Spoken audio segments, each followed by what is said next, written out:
Valentine's Day is coming. How are we doing? Okay, I thought I should do this quick series. I know as I've been getting older, Valentine's Days have become less important to me. Like, it's a day like another, but then it's easy to say that I am married now. So I know I have someone who celebrates me regardless. But then I know I have a lot of single friends here, and this season is coming, and all these lovebirds are going to put flowers in your face. I'm probably one of them. I'm probably going to share something sweet about my husband, and then you guys are going to be like, oh, love is sweet, love is sweet. But I was praying about this, and then I have three stories that happened to me during my single season. And up to this day, I don't even think any man can top these stories when it comes to someone saying to me, I love you. And today we're going to start with story one. So let's get right into it. Here's the first story. And I won't give any interpretation. I know what I interpreted it as. I will leave that to you to receive whatever you want to receive with it. So it happened about 6 years ago. I had been single for 2 years. For those of you who don't know, I gave my life to Jesus Christ in 2017. And when I made that decision, because I came to him through a breakup, I told him that I was not going to date anyone until he brings me my husband, which he did only 8 years later. So I was single for 8 long years. And then this story that I'm about to share happened on year two of my singleness. So, the great thing about giving your life to Christ is that you get to live spiritual realities. And some of those realities are dreams and visions that really we all have on a daily basis. So I remember Valentine's was coming up, and to be honest, I wasn't even moved by it. I had just made up my mind that I'll be home. I'll probably do some worship, some devotion, or whatnot. I wasn't even thinking about it because, by all means, there was even no men to celebrate with.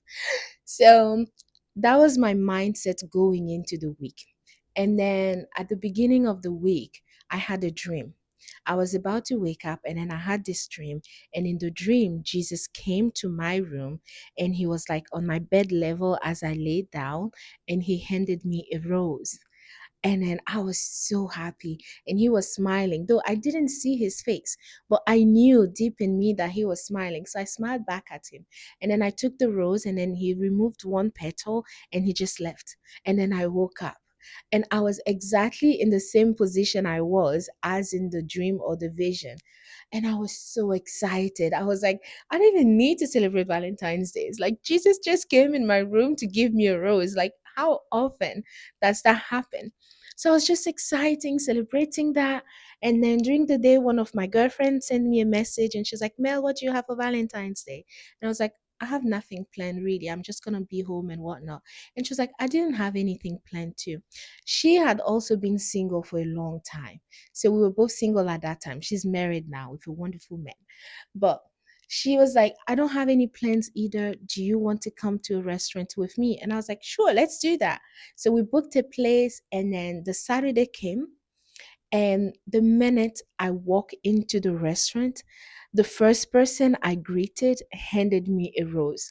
And it was a red rose, just like I had seen in my vision with Jesus. And I got so excited. I was like, not only did the Lord give me the rose in a vision, but it manifested in real life. And I tell you what, up to this day, I still have that rose. It is dried up now, but it is a remembrance that the Lord Jesus saw that I was alone. I was not lonely. I was alone on Valentine's Day, and He went beyond His ways to let me know that He loves me passionately. So that's story number one. But then that's not even the best part. On our way home, we just parked the car. My friend dropped me off at my house and we took a few minutes in her car just to chit chat, and then we ended up started worshiping. And as we worshiped, the presence of the Lord filled the car and we couldn't stop worshiping, and we're just so exciting, like singing and like shouting. Oh, it was wonderful. So we started going into this thinking, oh, we're just going to be by ourselves celebrating, but the Lord had other plans. And I know this was story one. I told you I will not do any interpretation. I will leave this up to you, but I want you to know this thing. If you expect great things from the Lord, He will make them happen. And up to this day, this is my favorite Valentine story. So, if you had a favorite Valentine story, share in the comments below. If you don't have any yet and you're expecting something good, be bold and go ask God. He can make it happen for you.